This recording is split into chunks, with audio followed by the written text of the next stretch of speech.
Iran, America, Israel యుద్ధం క్షేత్రస్థాయిలో ఆ ఫలితాలు, ఆ నష్టాలు, కష్టాలు మన వరకు వచ్చి చేరుతూ ఉన్నాయి. ఇంకా రాబోయే కాలంలో మరిన్ని కాంప్లికేషన్స్ మనందరము కూడా ఫేస్ చేయబోతూ ఉన్నాం.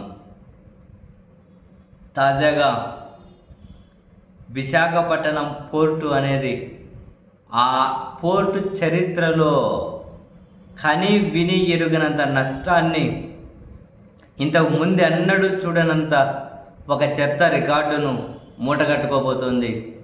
కారణం ఏంటి? విశాఖ పోర్టు నుంచి ఏవైతే కంటైనర్లు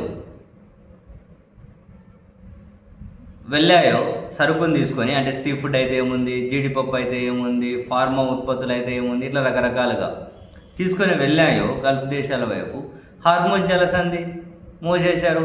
తీవ్ర ఉద్రిక్త పరిస్థితులు, అది దాటుకొని పోలేక పోయినవి తిరిగి విశాఖ పోర్టుకు ఈరోజు రేపు చేరబోతున్నాయట.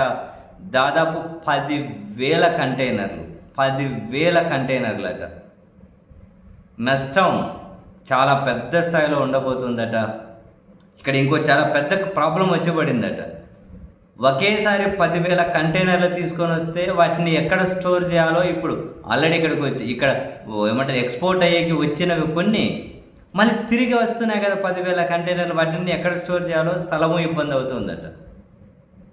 అండ్ ఇక్కడ ఎగుమతి అయిపోయే వాటికి నిబంధనలు ఏవైతే ఉంటాయో ఆ నిబంధనలు దిగుమతి అయి వచ్చే వాటికి ఆ నిబంధనలు ఉండవట.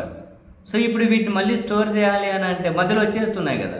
స్టోర్ చేయాలంటే కొత్తగా గైడ్ లైన్స్ అనేది ఏర్పరిచేకి అధికారులు ఒక అత్యవసర సమావేశాన్ని ఏర్పాటు చేస్తున్నారట. అంటే నష్టము బేసిక్గా ఇప్పుడు సీ ఉత్పత్తులు ఉంటాయి, 2-3 రోజుల కంటే ఎక్కువ స్టోరేజ్ ఉండదట. బట్ ఎప్పుడైతే నౌకలో ఉంటాయో అవి అక్కడ ఒక ప్రత్యేక ఫ్రిడ్జ్ సౌకర్యాలు ఉంటాయట. బట్ ఇక్కడ యార్డులో అటువంటి అంత ప్రత్యేక సౌకర్యాలు ఉండవట, చెడిపోతుంది. అండ్ ఈ కంటైనర్లను స్టోర్ చేయాలి కదా, అయినా కూడా శీతలీకరణ వాటిలోనే ఉంచాలి కదా వీటిని, ఆ యంత్రాల్లోనే, ఆ మిషన్లలోనే, ఆ గోడౌన్లలోనే.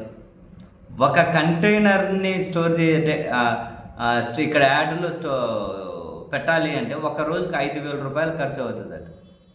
వీటి మీద వచ్చే లాభం కంటే నిర్వహణ ఎక్కువ ఖర్చు అవుతుందట. ఇక సీ ఫుడ్ లాంటివి అయితే మొత్తం సరికే చెడిపోతుందట.